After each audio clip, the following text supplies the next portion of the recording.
Please subscribe and don't forget to press the bell icon to get notified whenever we upload a new video.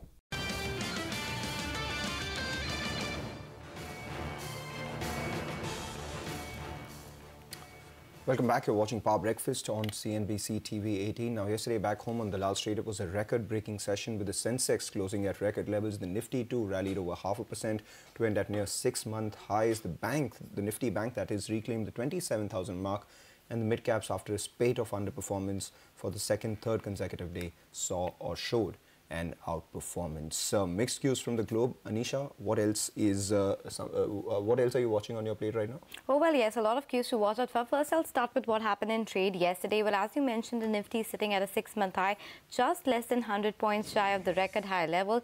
Yesterday, the market move was actually quite broad-based. We saw across sectors good moves coming in. In fact, UPL was one stock that really caught eye, up around 15% on back of that deal.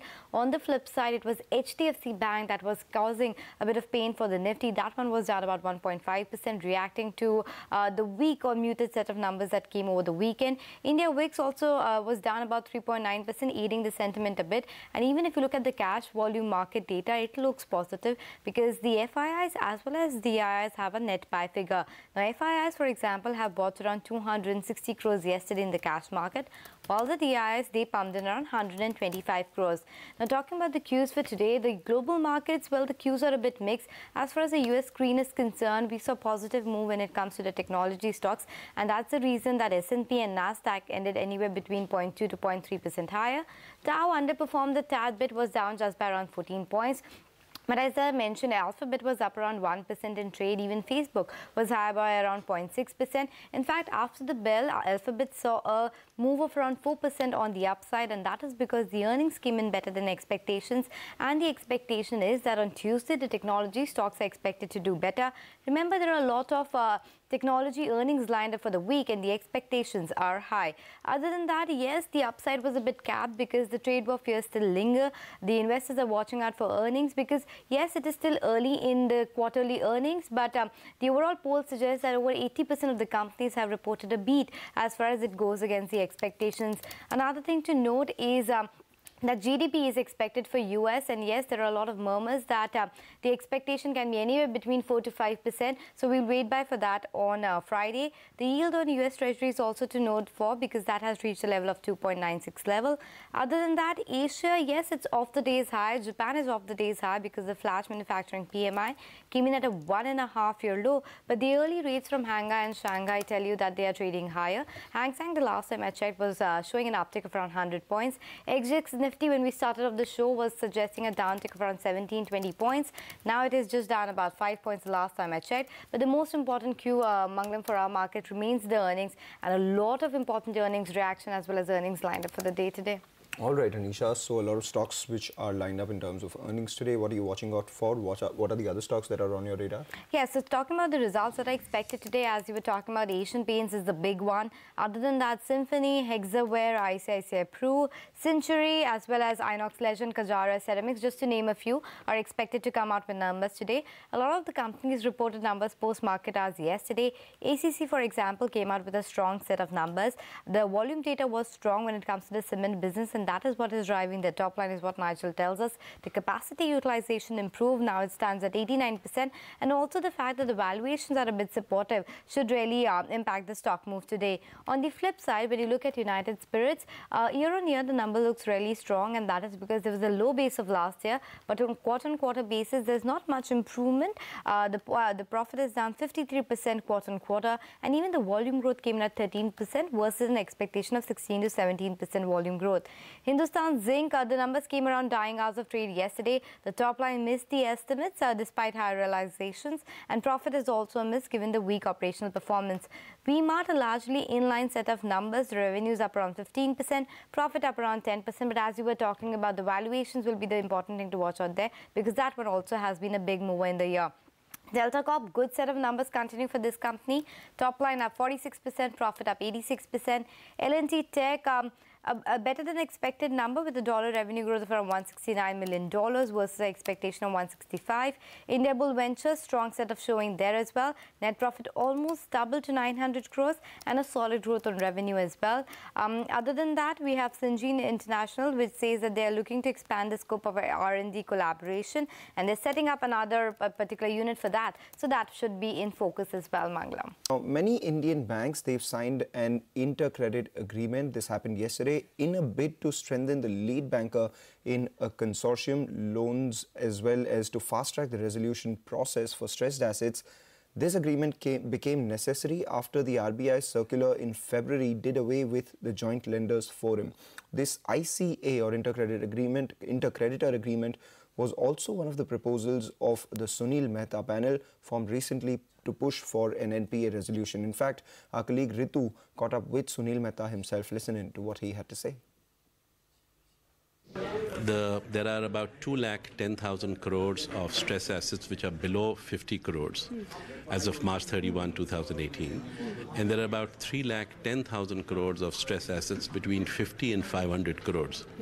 So we're talking about a total about 520,000 crores of stress assets, which comes into this target market, if I can use that terminology, for the ICA to be able to be used effectively in that. But it doesn't really restrict ourselves to that 520,000 crores, because if you look at the next lot, which is between 500 crores and 2,000 crores of assets that are stressed, there are another 310,000 crores there.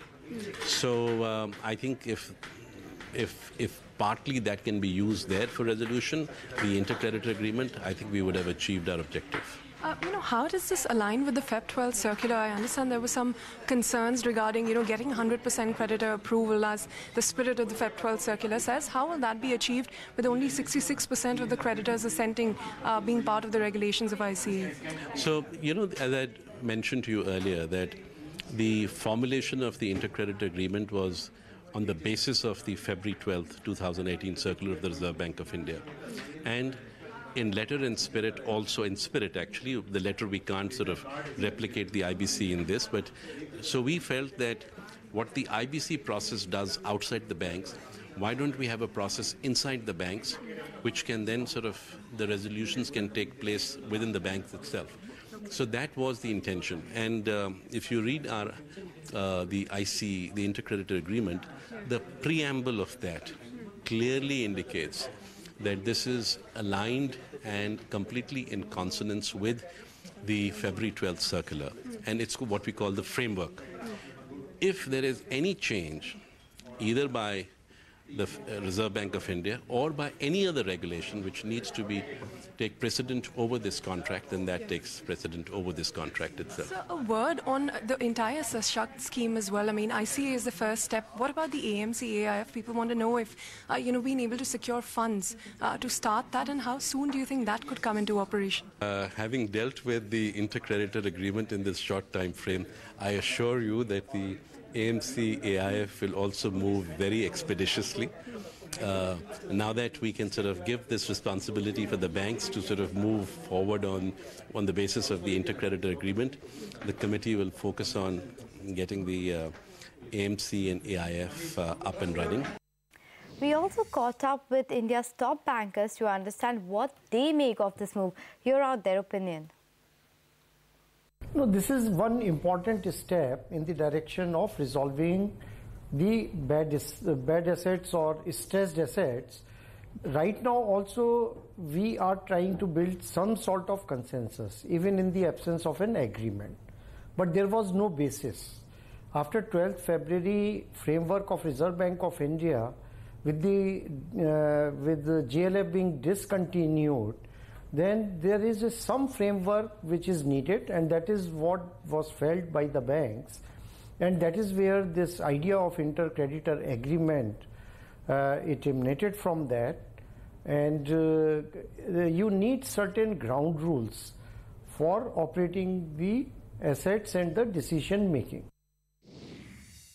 A few others have expressed that because the board meetings are scheduled in the next couple of days, they expect it to be cleared by them, and then they will be joining the ICA through a deed of accession sometime later in the week.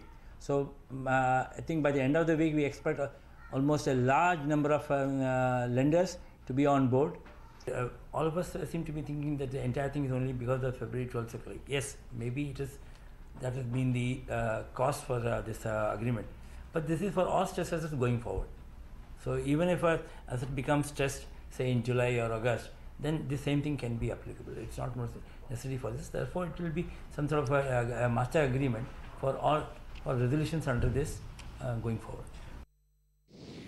Whether it's an improvement or not, it is too early to say. But I can see that it is a practical solution, because earlier when multiple bankers are there with reference to one account, if it is a formal one, there was a consortium where bankers do meet formally. But in the absence of consortium, there has to be some platform in which all the lenders could join together. All right, staying with the measures to tackle bad loans, SBI Chairman Rajneesh Kumar has said that the banks have already identified which bad power assets will go to the NCLT and which won't. However, he went on to say that this process will not be completed by the 27th of August and that they will ask the Reserve Bank of India for some more time. Power assets, we had identified, the lenders had identified certain assets under the Samadhan scheme. And there was a process which we ran about determining the sustainable debt, inviting the bids. So all that process, we will be able to at least arrive at a conclusion, and the complete transfer of the asset and the related formalities, that will not be possible to be completed by 27th August. But I believe that lenders have a very strong case in certain cases where we will be making representation to RBI, case specific, that there should be some time given to complete the process. We have identified the assets which will go to NCLT, and we have identified the assets which need not go to NCLT in lender's view. But despite that, if the regulatory this thing is that no, then it is no, then nothing can be done.